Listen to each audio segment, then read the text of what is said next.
Hello दोस्तों, नमस्कार। आप लोगों का मेरे चैनल पे स्वागत है। मेरे चैनल का नाम है जयंती भोजपुरी गीत। तो आप लोगों के लिए बहुत ही प्यारा सा शादी गीत लेकर आई हूँ। ये गीत जो है सुहाग गीत है, शादी में गाया जाता है। तो आप लोग एक बार जरूर सुनिए। अगर आप लोगों को अच्छा लगेगा तो प्लीज लाइक करना, शेयर करना, चैनल को सब्सक्राइब भी कर लेना और कमेंट करके बताना कि आप लोगों को ये सुहाग गीत कैसा लगा। मैं उम्मीद करती हूँ कि आप लोगों को ये गीत बहुत पसंद आएगा। अरे माई जोग सीखे चलनी कवन बेटी पापा के दरबारे। अरे माई जोग सीखे चलनी कवन बेटी पापा के दरबारे। अरे माई जोग सीखे चलनी दुलारी बेटी पापा के दरबारे। अरे माई जोग सीखे चलानी दुलारी बेटी पापा के दरबारे। अरे माई ससुर के सामने बेटी घुघुट कारी के रहल जाला।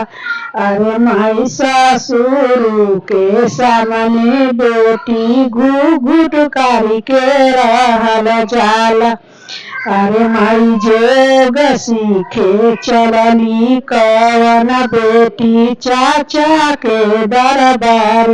अरे माई जोग सीखे चलनी कवन बेटी चाचा के दरबार। अरे माई कही से के अरे माई दुलारिया बेटी चलनी जोग सीखे चाचा के दरबार। अरे माई दुलारी बेटी चलनी जोग सीखे चाचा के दरबार। अरे माई चाचा कैसे के जेठारू के सामने रहल जाला। अरे माई चाचा कैसे के जेठारू के सामने रहल जाला। अरे माई बेटी जेठारू के सामने जनी होई है दूर रहल जाला। अरे माई जेठारू के सामने बेटी जानी होई है दूर रहल जाला। अरे माई जोग सीखे चलनी कवन बेटी भैया के दरबार। अरे माई जोग सीखे चलनी कवन बेटी भैया के दरबार। अरे माई दुलारिया बेटी जोग सीखे चलनी भैया के दरबार। अरे माई दुलारी बेटी जोग सीखे चलनी भैया के दरबार। अरे माई कैसे के भैया देवरू साथे रहल जाला। अरे माई कैसे के भैया देवरू साथे रहल जाला। अरे माई देवरू के सथवा बहिनी बोलिहा हसिहा बतिया।